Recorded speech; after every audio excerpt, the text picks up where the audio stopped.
Hello and welcome. My name is Ralitza, and I am a transformational coach, life alchemist, now going to be an author and a podcast host. And today we are talking about our upcoming book, Beyond Coincidence. And I'm here with my co-author, Nicole Gotthold, just like she got hold of the pen and started writing. I love that you shared that. Yes. Welcome. Thanks so much. It's nice to be here. Yeah. Tell us a little bit about who you are and what you do, Nicole.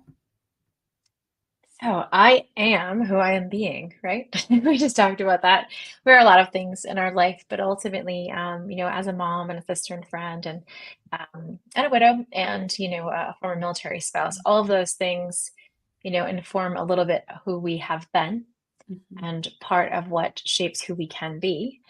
But what I like to do is help people to be who they want to be in the moment, to be able to have access to all that they are and fully understand, heart wide open, who they Mhm. want to be in their lives.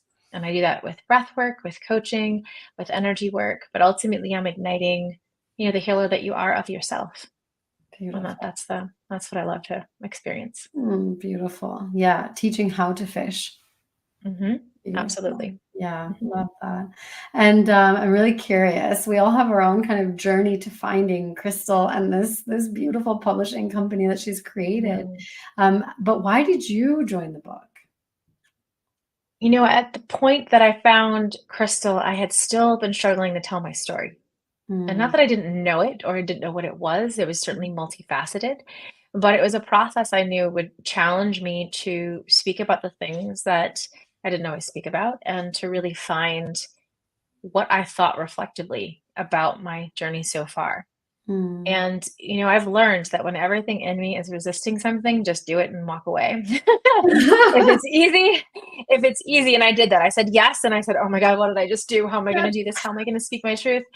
And in the process, she's held such beautiful space for us to be able to be okay with it all. I think at one point I had 8,000 words in my story because I had to put it all out there just to figure out what I did or didn't, what was or wasn't relevant in the context of serendipity, of coincidence. Because there's just so many. There's so many beautiful ones.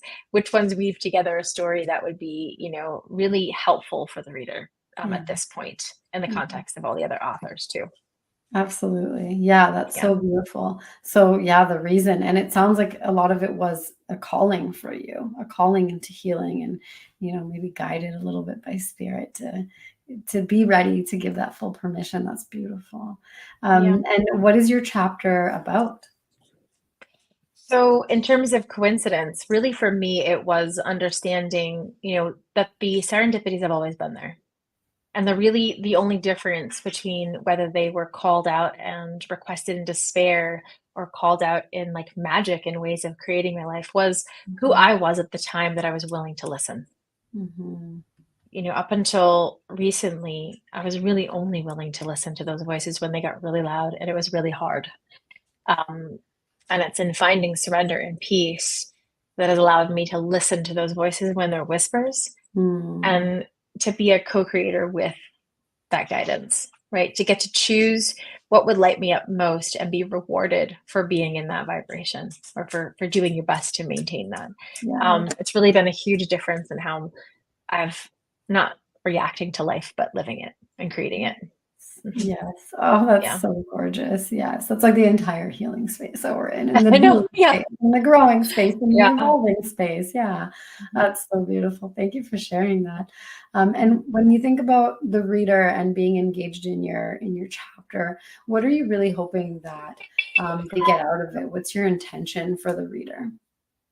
It's really just an example of what's possible. And my hope is that, first of all, I would often hear people say things like, "Oh, of course you were able to do that. You've always been so strong." Or "You've been a survivor. Of course you would."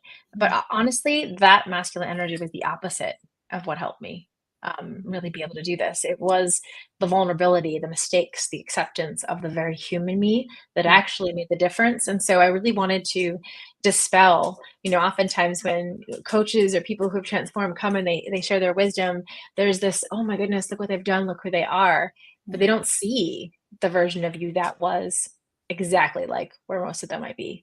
Okay. And also to just share like the magic's in the moment and that we have so much more special inside of us. It's not that energy work or any of the stuff is magic, it's that or that we're special, it's that everybody is special. Everybody has it's a very Dorothy moment, right? All we had to do is click our heels, like, the whole time.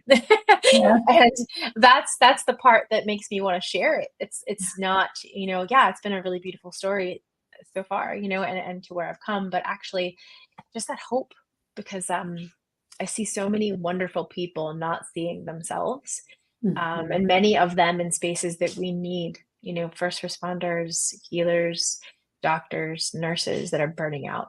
Yes. And if there's anything that can help them tap into a more deeper resiliency to continue to be who they are, then we as a whole are better. So Yes. anything I can do to do that is wonderful. Yeah. Beautiful. Yeah. Well, thank you so much for serving. That speaks obviously very close to my heart as a Mhm. physician who is not practicing, but supporting those, physicians and healthcare workers that are truly burnt Mhm. out. And yeah, Yeah. reaching that point of it's so hard to even, wake up to the next day. It doesn't have to be that way. We don't have to suffer. And it's such a beautiful space to be in to know that, oh, there is a choice. There is an option actually. Mhm. So thank you for being that space and for holding that space and just teaching these skills that are so important for all of us. I know on the podcast you shared a little bit about, yes, it can be this big hour-long transformational or hours or, days or weeks Mhm. in a retreat, or it can just be a 5-minute experience that we take with us in those little moments where we want to bring ourselves back. So I just want to remind everyone that this is for everyone. It Mhm. is absolutely Mhm. transformational for everyone. So thank you so, so Mhm. much. To the audience, thank you for watching. Be sure to grab your book on launch day, and that's May 30th, 2024. And Nicole, I'm actually going to ask you if you could summarize your impact in one sentence, what would that be? I create experiences that help you know your inner truth. Mm, beautiful. Expose you for all the wonder that you are, so that you have access to all that you are. Beautiful. Thank you. Thank you so, so much. Have a beautiful day. Too.